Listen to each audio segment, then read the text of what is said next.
Hollywood साबित कर रहा है कि यीशु ईश्वर हैं। आपको यकीन नहीं? ये देखिए, डी बेबी क्रूज पर यीशु का मजाक उड़ा रहे हैं। मैडोना क्रूज पर यीशु का मजाक उड़ा रही हैं।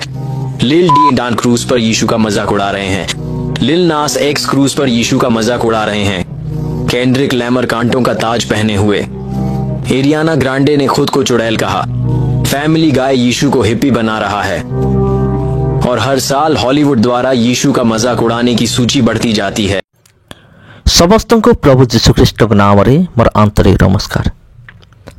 प्रिय भाई एवं भौणी माने, वीडियो को आरंभ करने पूर्व गोटे विषय मुझे कहना चाहे। जिते मनुष्य धन सम्मान जिते अति ऊपर को उठी जाए से से निजर सृष्टिकर्ता को निंदा करे, तार परमेश्वर को निंदा करे। आउ एठी एई भिडियो रे आमे माने देखा पाइबा जे किपरि एमिति किछि सेलिब्रिटी मान असंती जो मान कि प्रभु जीशुख्रीष्ट नाम को से मान निंदा करुचंती। एमती अनेक सेलिब्रिटी असंती जीशुंकर मजाक बनाउचंती, ताकर निंदा करुचंती। तबे प्रिय बंधुगण, ए सब काहेकि घटु अछि? तबे आजिर प्रश्न होछि जे केवल प्रभु जीशुख्रीष्ट को कहीं टार्गेट करा होछि? ए दुनिया तो आहुरी अनेक असंख्य लोक मान असंती, अनेक मान्यगण्य लोक मान असंती, अनेक देवी देवता असंती, किंतु अमेरिका परि जगह प्रभु जीशुख्रीष्ट को एही भली अपमान देवार तार कारण कौन रही से रहस्य बा आपण कही परिबे जे कहीं टार्गेट करा होछि प्रभु जीशुख्रीष्ट को? आ प्रभु जीशुख्रीष्ट को टार्गेट करा हला, प्रभु जीशुख्रीष्ट नाम को निंदा करा गला एवं निजर धन संपत्ति आ निजर प्रतिपत्ति निजर टंका पैसा पर गर्व करिबारु परमेश्वर कौन कले? लॉस एंजल्स को पूरा संपूर्ण मात्रा रे पूरा बर्बाद करदेले। वर्तमान लॉस एंजल्स रो अवस्था आ नहीं। तबे प्रिय बंधुगण, जदि आपण माने बाइबल रे जदि देखिबे सदम एवं गमरा किपरि ध्वंस हला आ लॉस एंजल्स वर्तमान किपरि ध्वंस हला, दुईटी जदि आपण तुलना करिवे पूरा एक्जाक्टली पूरा सेमिति घटना घटी अछि। आ को घटना घटी अछि माने सही समय सदम एवं गमरा सहित जेमिति हेतला आउ सही दिन प्राय अनेक वर्ष पूर्व जतले परमेश्वर स्वर्गरु सदम एवं गमरा उपरे गंधक वर्षण कले, अग्निवृष्टि कले।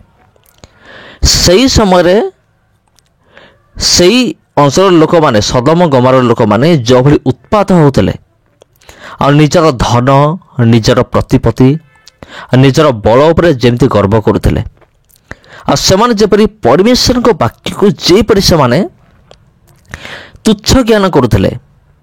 आपण जदि लॉस एंजल्स को देखिबे प्राय समान अटे, कौन सी विषय डिफरेंस नहीं, कौन सी भी अलगा नुहे, प्राय समान। आमे केतोटी आमे देखिबा तुलनात्मक जिनस आमे देखिबा सदम एवं गमरा लोक माने किपरि थिले? जदि आपनको प्रश्न करे तबे आपनको उत्तर आसीबो सदम एवं गमरा लोक माने अति पापिष्ट थिले, अति दुष्ट थिले। आ सदम गमरा लोक माने एमिति दुष्ट थिले आ सेठारे लोक माने होमोसेक्सुअल विषयटा सेठी समाने कोन करूथिले? सदम गमरा रे सेठी समाने पालन करूथिले, माने समलिंगी यौन संपर्क, जोटा अति नीच माने घृणित विषय अटे सदाप्रभु को दृष्टि रे।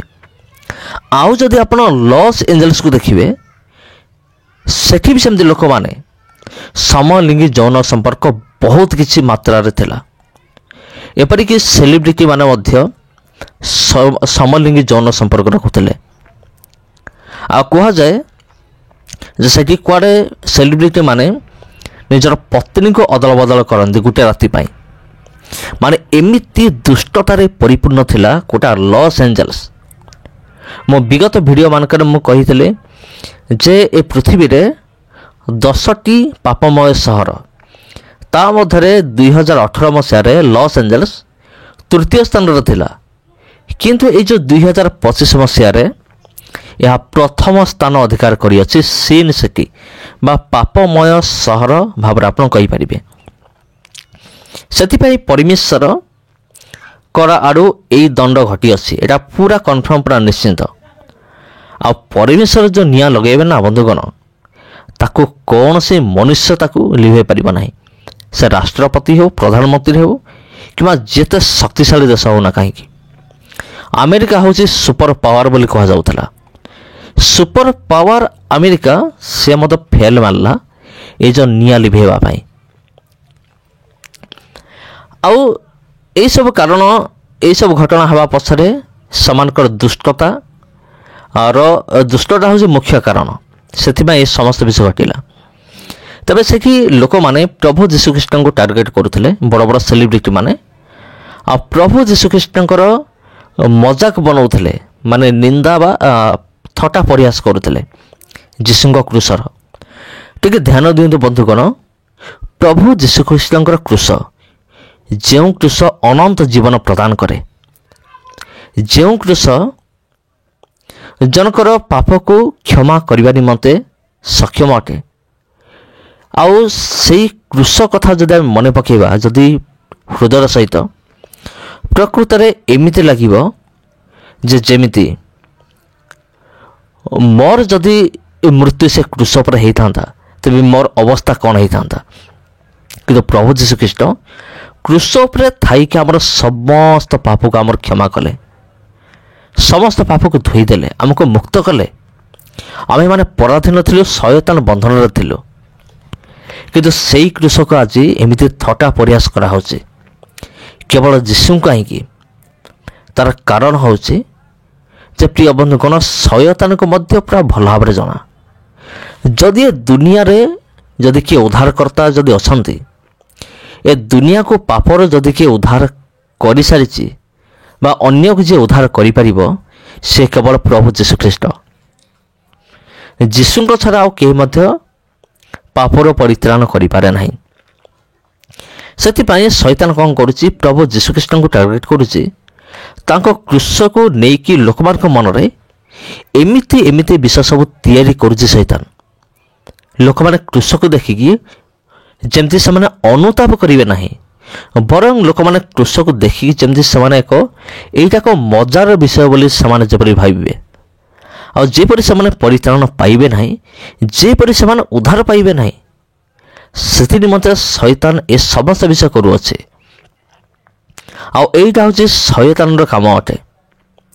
ତେବେ ପ୍ରିୟ ବନ୍ଧୁଗଣ, ଅନେକ ସେଲିବ୍ରିଟି ମାନେ, ଯେପରି ମୁଁ ପୂର୍ବ ଭିଡ଼ିଓରେ କହୁଥିଲି, ଆପଣ ଦେଖିନଥିଲେ ଯାଇକି ଦେଖିପାରିବେ, ଯେ ଅନେକ ସେଲିବ୍ରିଟି ମାନେ ନିଜ ନିଜର ଆତ୍ମାକୁ ସେମାନେ ବିକ୍ରି କରିଦେଇଛନ୍ତି ଶୈତାନ ନିକଟରେ।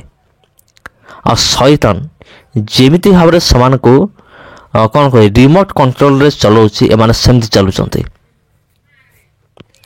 ବହୁତ ଦୁଃଖ ଲାଗେ ବନ୍ଧୁଗଣ, ଏମିତି ପ୍ରଭୁ ଯୀଶୁଙ୍କର ମଜା କଲେ। ଆଉ ଯେଉଁଠାରେ ପରିତ୍ରାଣ ଅଛି, ଯେଉଁ କ୍ରୁଶରେ କୌଣସି ପରିତ୍ରାଣ ରହିଅଛି, ଯେଉଁ ଯୀଶୁଙ୍କଠାରେ ପରିତ୍ରାଣ ରହିଅଛି, ଆଉ ସେଇ ପ୍ରଭୁ ଯୀଶୁଖ୍ରୀଷ୍ଟଙ୍କର ନିନ୍ଦା କରାହେଉଛି, ଆଉ ତାହାଙ୍କର ଏମିତି ମଜାକ ବନାହେଉଛି। ତେବେ ପ୍ରିୟ ବନ୍ଧୁଗଣ, ସମସ୍ତଙ୍କୁ ଖ୍ରୀଷ୍ଟ ପ୍ରେମରେ ମୋର ଆନ୍ତରିକ ନମସ୍କାର। ଆଉ ଲାଷ୍ଟରେ ଗୋଟେ କଥା ମୁଁ କହିବି ଯେ ପରମେଶ୍ୱର ରକ୍ଷା କରନ୍ତି। ଆଉ ସେଠି ଅନେକ ଘର ଜଳିଗଲା, କିନ୍ତୁ ଜଣେ ବ୍ୟକ୍ତିଙ୍କର ଘର ଜଳିଲା ନାହିଁ, କାରଣ ପରମେଶ୍ୱର ଜାଣନ୍ତି ତାଙ୍କର ବ୍ୟକ୍ତିଙ୍କୁ କେମିତି ଉଦ୍ଧାର କରିବାକୁ ହେବ। ତେବେ ସମସ୍ତଙ୍କୁ ନମସ୍କାର, ପୁଣି ଦେଖା ହେବ ଆଉ ଗୋଟେ ଭିଡ଼ିଓରେ। ଯଦି ଭିଡ଼ିଓ ଆପଣଙ୍କୁ ଭଲ ଲାଗିଥାଏ ତେବେ ଭିଡ଼ିଓକୁ ଆପଣ ସେୟାର କରନ୍ତୁ, ଚ୍ୟାନେଲକୁ ସବସ୍କ୍ରାଇବ୍ କରନ୍ତୁ, କାରଣ ଆଗାମୀ ଦିନମାନଙ୍କରେ ଆହୁରି ଅନେକ ଭିଡ଼ିଓ ଆସିବାର ଅଛି। ଧନ୍ୟବାଦ।